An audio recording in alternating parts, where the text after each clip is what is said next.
요새 한국 텔레비전이나 일본 텔레비전을 켜면은 나오는 말 중에 하나가 메르스 코로나 바이러스라고 하는, 우리 한국말로 바꾸면은 중동 호흡기 증후군, 중동 지방에서 발생한 호흡기를 망가뜨리는 어떤 바이러스, 균해, 그것으로 인한 여러 가지 어려움. 메르스 코로나 바이러스에 의한 호흡기 감염증으로 인해서 아시아를 비롯한 특별히 한국에 여러 가지로 어려운 지경에 빠지고 말았습니다. 한마디로 한국은 초비상이다 라고 말을 해도 틀림이 없을 겁니다. 한국의 여파가 주위에 있는 아시아 나라에까지 흘러들어서 홍콩 등 여러 나라들은 한국 여행을 금지시켰고,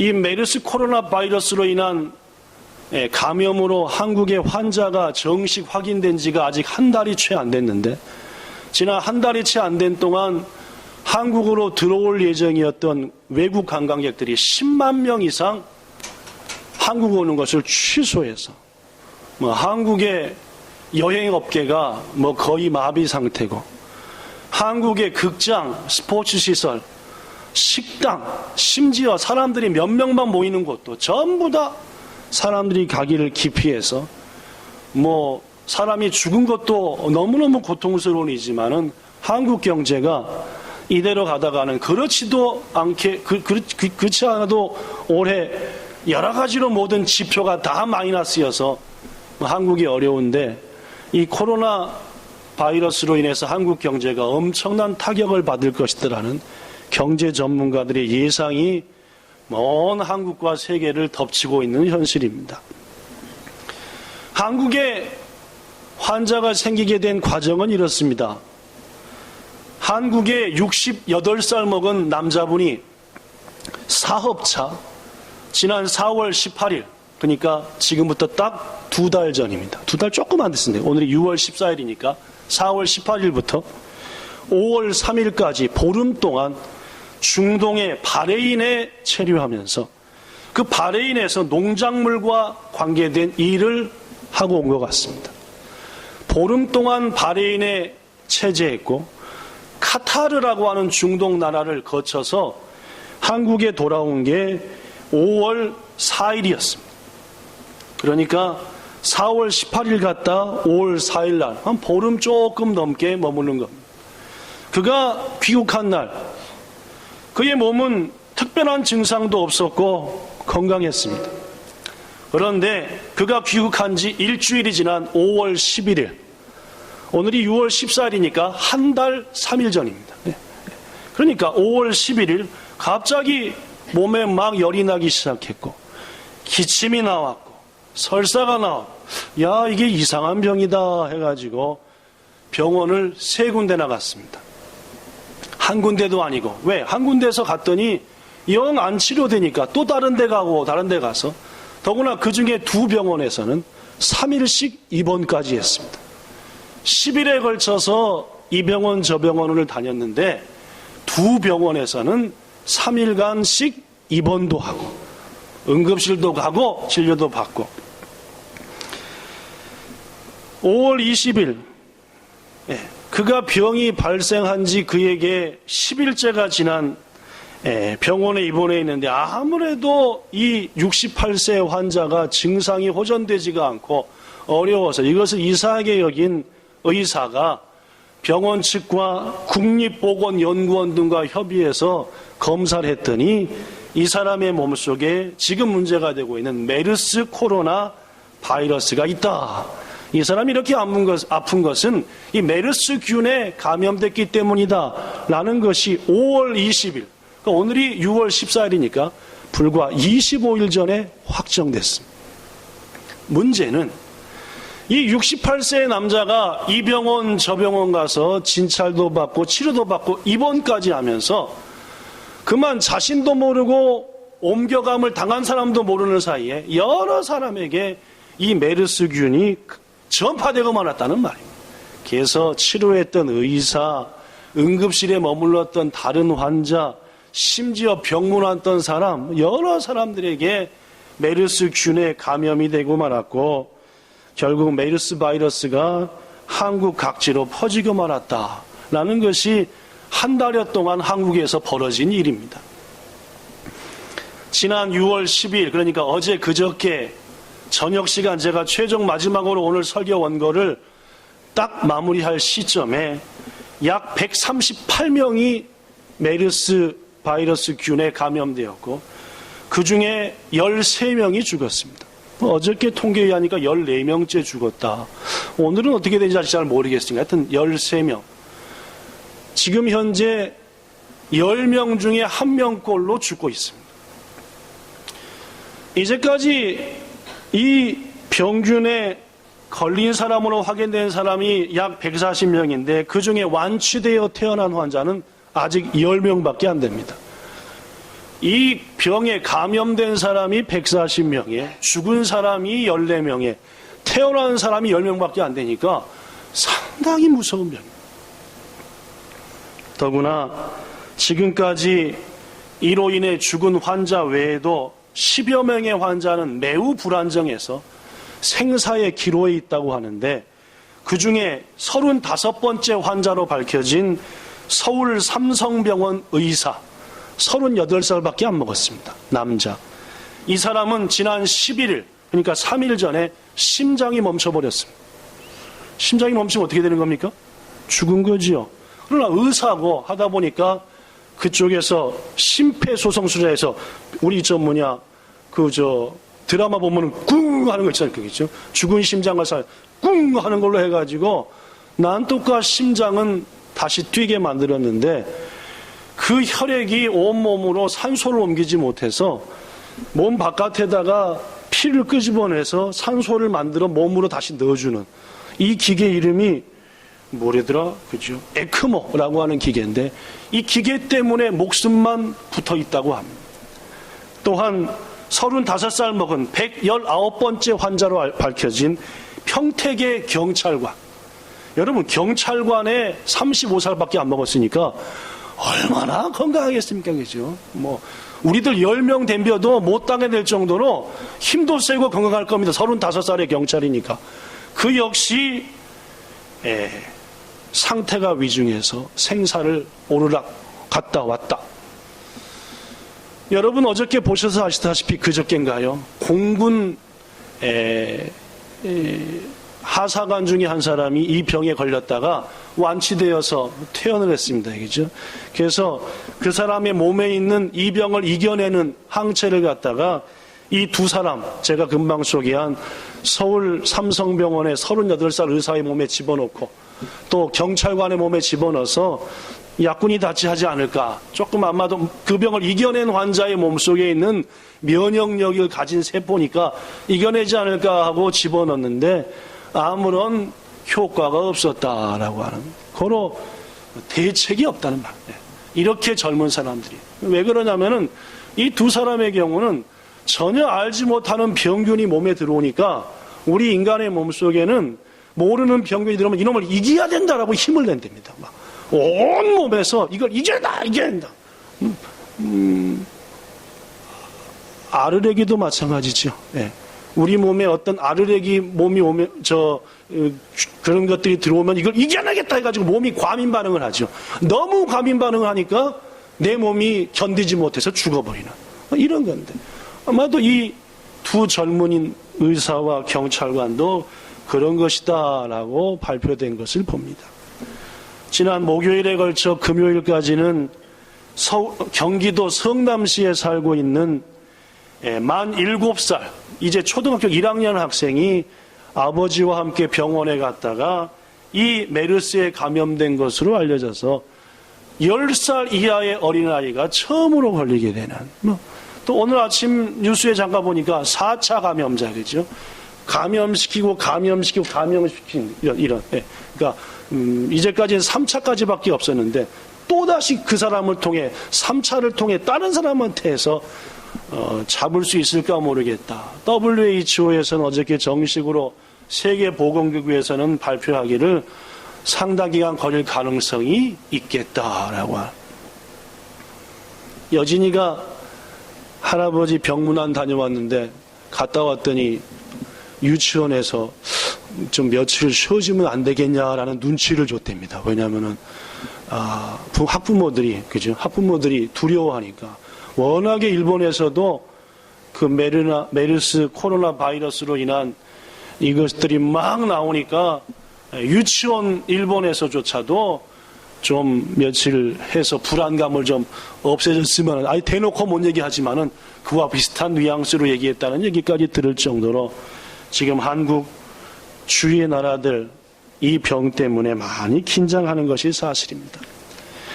이번 메르스 사태를 바라보면서 이 위기를 대처해 나가는 한국 정부와 담당자들을 향해서 많은 이들이 곱지 않은 시선을 보내는 것이 사실입니다. 심지어 외국에서조차도 한국에 대처하는 것을 믿을 수 없다라고 말할 정도니까요. 우리 또한 이런 부분에 대해서 안타까운 마음이 많은 것 또한 사실입니다. 그러나 여러분, 이러한 때 누가 잘했다 잘못했다 얘기하는 것은 저는 옳지 않다고 믿습니다. 무엇보다도 중요한 것은 여기 써진 그대로 이 민족적 위기가 더 이상 확산되지 않고 여기서 그만 멈춰져야 된다는 말입니다.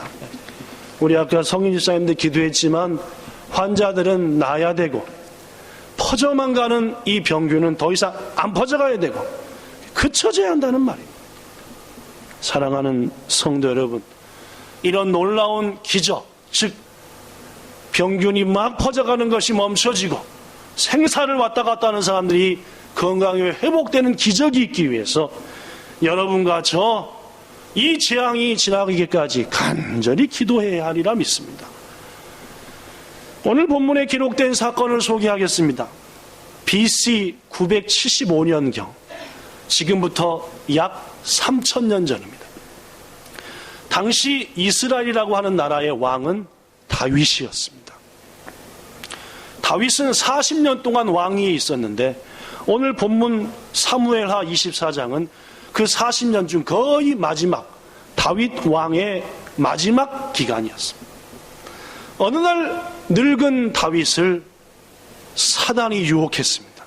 성경에는 충동질했다라고 말합니다. 여러분, 다윗이 누굽니까? 정말로 위대한 믿음의 선배입니다. 그런데 그 다윗도 누구 유혹을 받아요? 사탄의 유혹을 받습니다. 사탄이 충동질했습니다. 뭐라고 충동질했느냐? 왕이여, 당신이 이 나라를 다스린 지 이제 40년이 가까워. 당신의 나라가 초창기에는 전쟁도 많았고 했지만 지금은 얼마나 힘센 부강한 나라가 되었습니까? 이제 당신의 그 위엄과 당신의 힘을 온 세계에 자랑하기 위해서 당신의 군사가 얼마나 많은지, 당신의 나라가 얼마나 큰지를 확인해 보소서 하면서 전체 인구를 조사해봐라.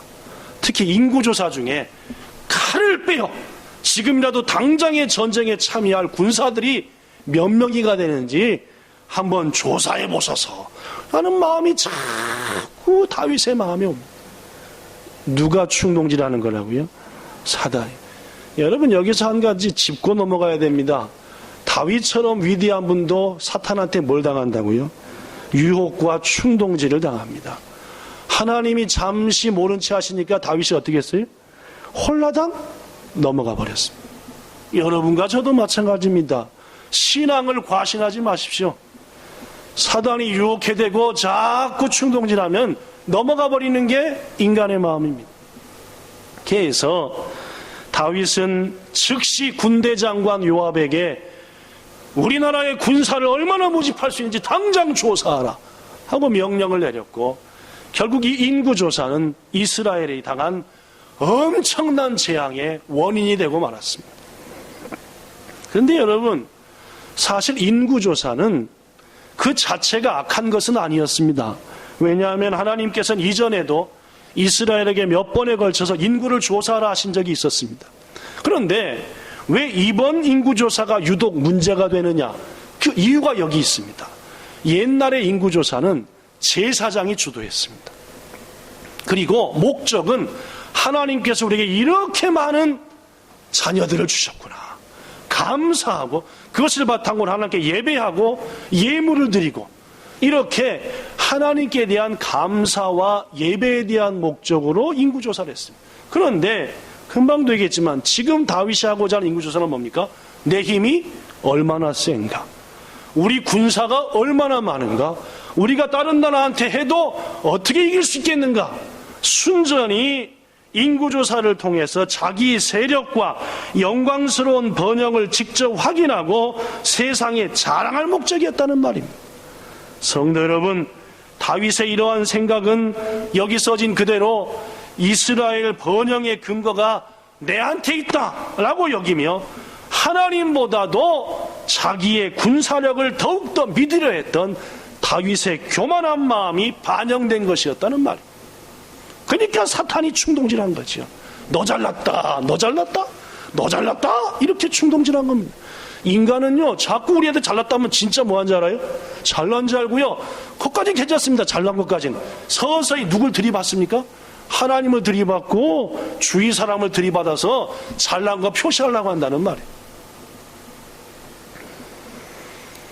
요압이 주도한 인구조사는 10개월 조금 덜 걸렸습니다. 보고합니다. 사무엘하 24장 9절 이렇게 보고했지요.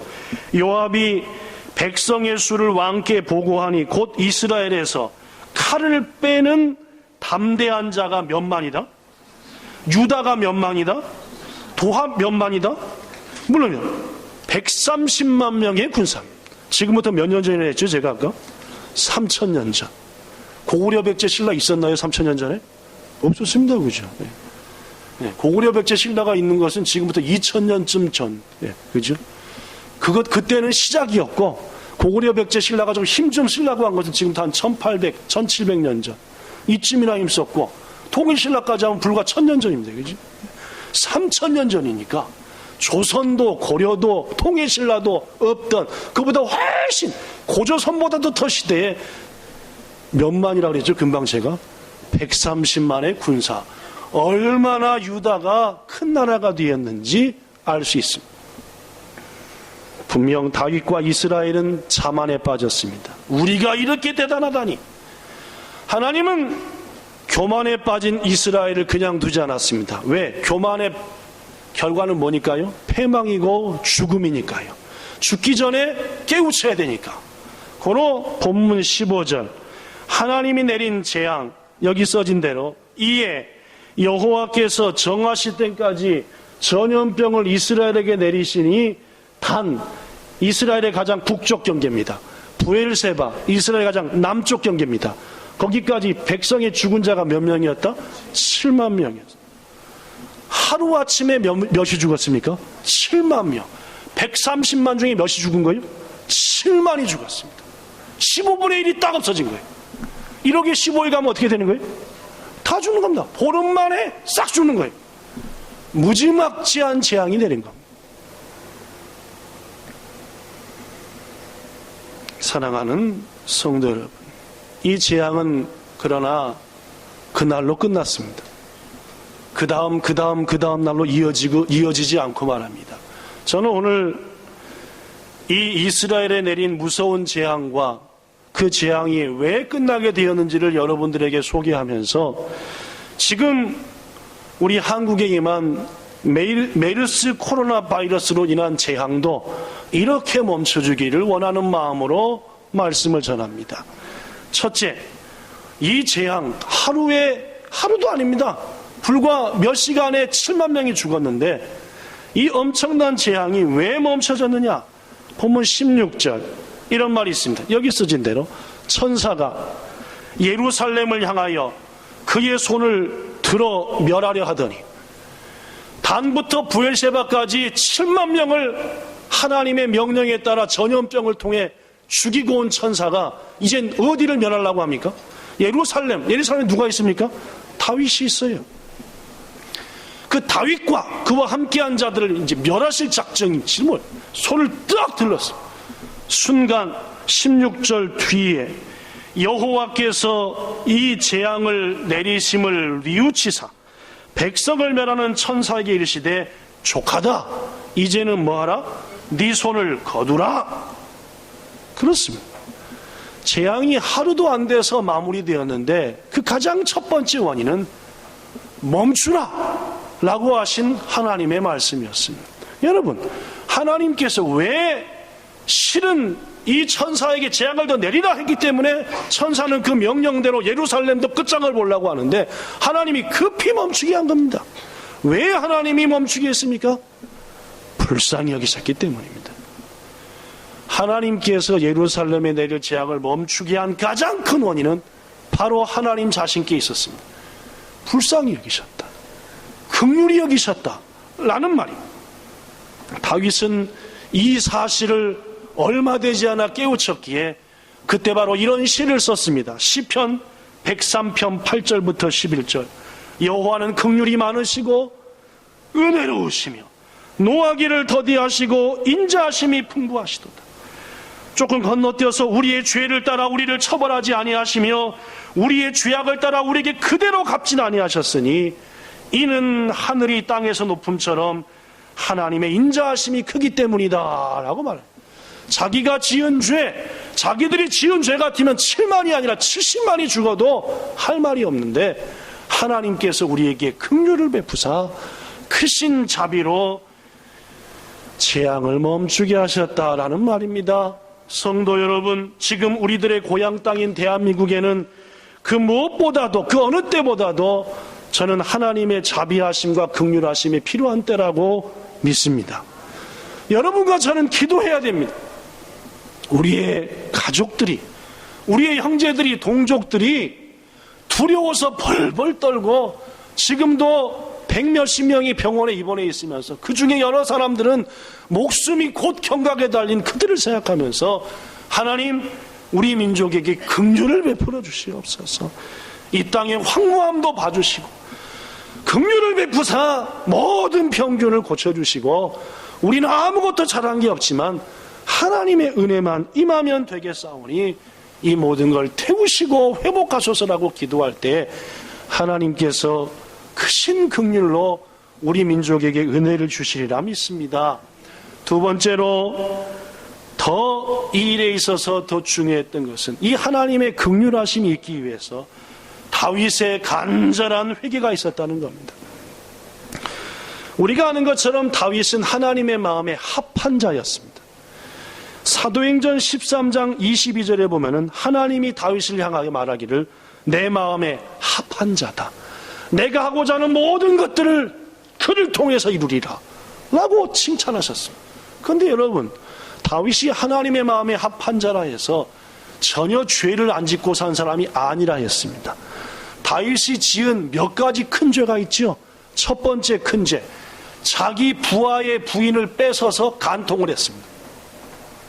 왕이라는 권력을 바탕으로 부하의 아내를 데려다가 잠을 자고 애까지 베게 만든. 두 번째, 그것이 탄로날까봐 자기 부하를 전쟁터로 보내서 죽여버리게 했습니다. 잘 안 죽으니까 어떻게 했습니까?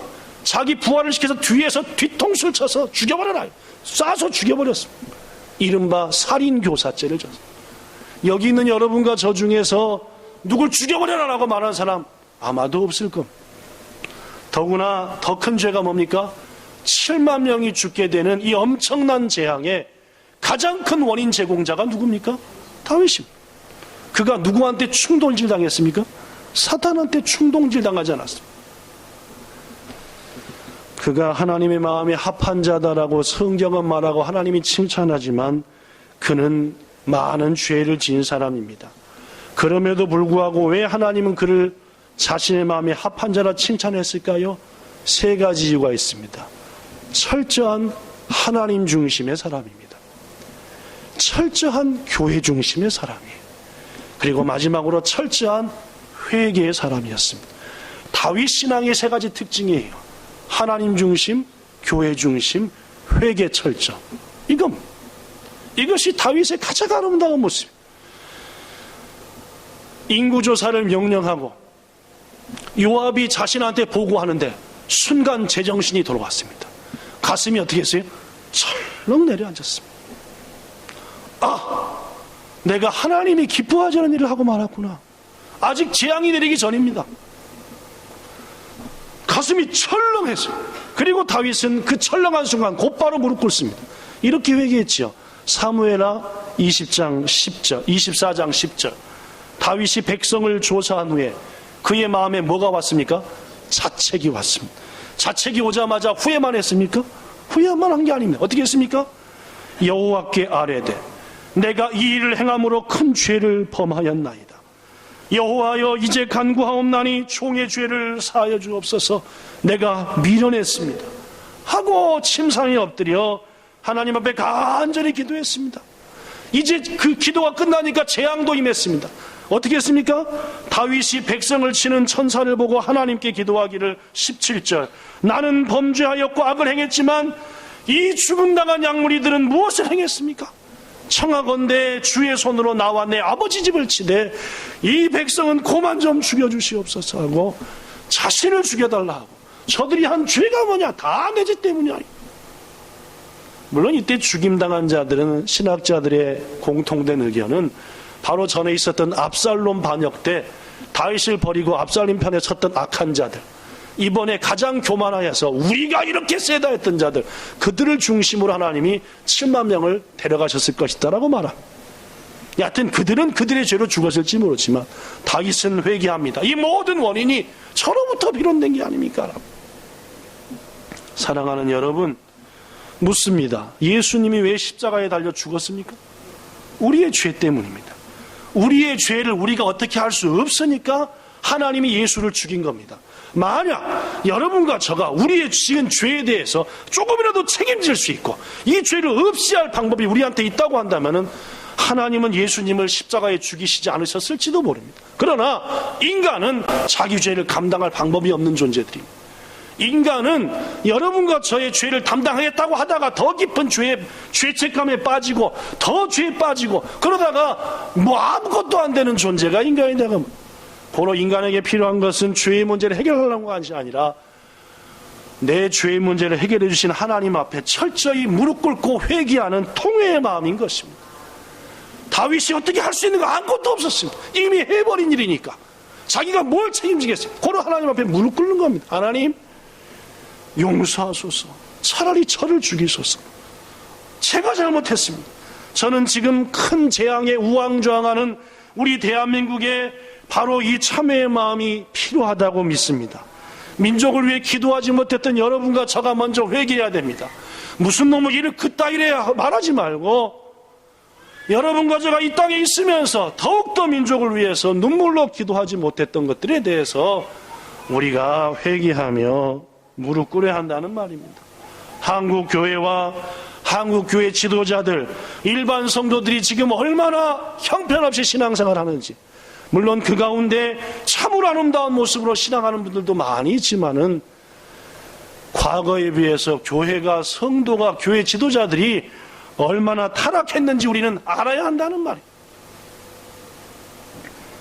누구를 탓할 것이 아니라 우리는 우리를 봐야 되고 하나님 보시기에 부족한 교회와 성도와 자신을 바라보고 참된 회개의 눈물을 흘릴 때, 아니 한국에 있는 5만여 교회와 1000만 성도들이 정부를 비판하기보다, 사회를 비판하기보다 자신의 부족함을 안타까이 여기며 가슴을 찢으며 회개할 때 이 재앙은 멈추리라고 저는 믿습니다. 세 번째, 왜 하나님께서는 이 재앙을 멈추셨을까요? 세 번째, 본문 25절 읽어보겠습니다. 시작.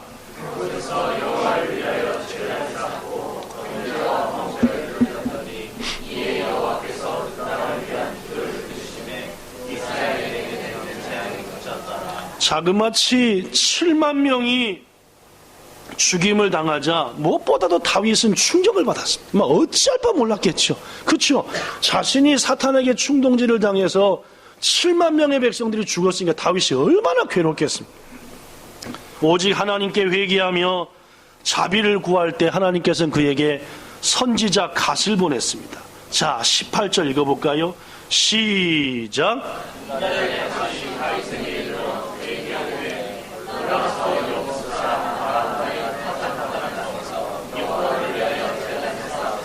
하나님이 내리신 해법은 분명합니다. 지금 당장 아라우나의 타작마당으로 가라. 거기 누가 있습니까? 지금 예루살렘을 멸하려고 천사가 서 있었습니다. 그 손을 누가 멈췄습니까? 하나님이 멈췄지요. 자, 그래, 네가 회개하고 네 마음을 알겠다. 그러면 회개, 즉 이 일을 회복시키자. 그러기 위해서 너는 먼저 어디로 달려가라? 아라우나로 달려가라. 타작마당으로. 그래서 거기서 뭐하라? 제단을 쌓고 예배하라. 이른바 깨어진 하나님과의 관계 회복을 위해서 예배를 회복하라는 말입니다. 하나님의 명령이었습니다. 누굴 통해서 주시는? 선지자 갓을 통해서 주시는. 다윗과 함께한 자들이 급하게 하나님이 지시한 아라우나의 타작마당으로 갔어요. 가서 누굴 본지 아시죠? 다윗이 멸하려 하는 천사를 봤습니다. 그 자리에 어떻게 한지 아시죠? 무릎 꿇었습니다. 천사한테 기도했나요? 하나님께 기도했습니다. 하나님, 내 죄입니다. 용서하소서. 그리고 다윗은 그곳에서 하나님을 위하여 제단을 쌓습니다. 그냥 쌓은 게 아닙니다. 아라우나로부터 그 밭을 샀습니다. 타작마당을 샀지요. 내가 이것을 누구께 드리겠다? 이 땅을 하나님께 드리고자 한다. 먼저 하나님께 드리고 거기다 제단을 쌓고 정성을 다하여 예배를 드렸습니다. 하나님께서 그 예배를 받으시고 그들이 이동안 기도했던 기도의 제목대로 이스라엘에게 내리던 재앙을 그치신 줄로 믿습니다. 성도 여러분, 분명히 말합니다. 여기 써진 대로 참된 회개는 예배의 회복, 그 예배 회복을 바탕으로 한 하나님과의 회복을 통해 완성되는 겁니다. 나 혼자 잘못했습니다 하고 떠드는 게 회개가 아니에요. 참된 회개는 하나님과의 회복, 예배의 회복이 동반돼야 한다는 말입니다. 다시 말해서 예배의 회복 없이는 완전한 회복 없습니다. 저는 작금의 우리 대한민국의 대재앙을 보면서 무엇보다 한국 교회와 성도들이 회개한다고 믿습니다. 예배가 바뀌어졌습니다. 과거에 비해서 예배자의 예배 태도가 엉망이 됐습니다. 1시간 반을 집중해 예배드리지 못하고 온갖 세상의 생각에 빠져 있으며 기독교인이라고 하면서도 주의를 어기는 것은 밥 먹듯이 합니다. 자신에게 섬기던 교회에 맡겨진 사명을 전혀 귀중히 여기지 않습니다. 우리의 조상네들은, 우리의 믿음의 선배들은 그 맡은 사명을 감당하려고 무슨 일이 있어도 주일날을 지키고 예배를 지키고 헌신하고 이렇게 했습니다. 오늘날 집사님, 권사님, 장로, 목사까지도 사명보다 자신의 현실을 더 쳐다봅니다. 예배의 마음, 예배 속에 진정한 예배는 없이 그저 정욕을 위한 예배, 욕망을 위한 예배, 자신들의 원하는 목적을 위한 예배만 드리지 거기에 진정한 영광을 논의는 예배, 진실된 회개가 있는 예배, 참된 찬송이 있는 예배, 정성을 다한 헌신과 감사가 있는 예배가 점점 줄어들고 있다는 말입니다. 여러분 스스로 생각해 보십시오. 가슴에 손을 얹고 예배가 더 아름다워졌습니까? 여러분의 예배가 타락해서 더 변질됐냐 그 말입니다. 오늘날 하나님의 교회에서, 우리 본향교회에서만 해도 주일날 드리는 예배, 평일날 금요일, 수요일 새벽 예배에서 많은 예배가 드려집니다. 여러분은 그중에 몇 번이나 예배를 사모하십니까? 예배 드리기를 원하시기는 하시는 겁니까? 온갖 핑계는 다 대면서 여러분과 저나 한국 교회나 한국 성도나 다 똑같습니다. 예배의 중심이 사라지고 예배 시간들이 사라져가고 그러한 상태로 하나님 관계가 회복된다? 말도 안 되는 얘기입니다. 오늘 하나님은 다윗에게 분명히 말합니다. 예배를 회복하라라고 말입니다. 그것이 너와 나의 관계를 회복하는 길이다. 다윗은 진실되게 예배했고 하나님은 그 예배를 기뻐 받으시고 이미 회개기도 했습니다. 다윗이 다 했어요. 그러나 그 예배를 최종 확인하시고 재앙을 멈추게 하신 줄로 믿습니다. 말씀 끝냅니다. 민족의 대재앙 앞에 우리는 우리 자신을 봐야 됩니다. 여러분, 나는 지금 하나님 앞에 간절하고 진실되게 회개하는가? 예배의 모습은 바람직한가? 나가 지금 하나님과 온전한 관계가 있는가? 이렇게 우리 스스로를 돌아보고 하나님께로 돌이키는 우리에게, 우리 민족과 이 땅에 하나님은 반드시 긍휼과 자비를 베푸시리라고 믿습니다. 하나님은 다윗이 드린 아라우나의 타작마당, 그가 드린 예배가 얼마나 기쁘셨든지 그로부터 얼마 되지 않아 솔로몬에게 바로 여기다가 인류 최초의 성전인 솔로몬 성전을 지으라라고 명하셨습니다. 얼마나 하나님이 바른 예배가 기다리셨던, 얼마나 예배 회복을 원하셨던지 바로 그 자리에, 아라우나의 타작마당 그 자리에다가 최초의 성전이 솔로몬 성전, 지금 예루살렘 성전이 지어졌다는 말이에요. 이게 바로 우리를 향한 하나님의 마음입니다. 성도 여러분, 지금의 재앙이 우리 모두에게 슬픔이요 아픔이요 두려움이지만 우리와 우리 민족이 온전한 예배를 통해서 하나님 앞에 나아갈 때에 그 예배의 자리가 하나님이 구별한 특별한 자리가 되게 하실 것을 믿습니다. 이 땅을 살아나가면서 지금 우리들이 속한 곳을 하나님이 구별한 특별한 자리로 만들어가는 예배의 회복자, 참된 회개자 되시기를 예수님 이름으로 축복합니다. 기도하겠습니다. 좋으신 하나님, 지금도 병상에서 두려워 떠는 메르스 환자들, 그들을 치료하기 위해서 목숨을 걸고 수고하는 의사와 관계자들, 그들을 볼 때 우리의 마음이 얼마나 안타까운지 모릅니다. 이제 긍휼을 베푸사 우리 대한민국의 이 재앙을 멈춰 주시옵소서. 환자들 모두가 다 무사히 치료받아 태어나게 하시고 퍼져만 가고 있는 이 병균이 이제는 그쳐지게 하옵소서. 우리의 허물과 죄를 우리가 압니다. 이번 한 주간 시간 있을 때마다 민족을 바라보며 회개하는 우리 본향의 성도들을 되게 하옵소서. 느헤미야의 눈물의 회개를 통하여 그에게 민족 회복을 맡기신 주여, 우리에게 그 축복 주시기 원합니다. 예수님 이름으로 기도드리옵나이다. 아멘.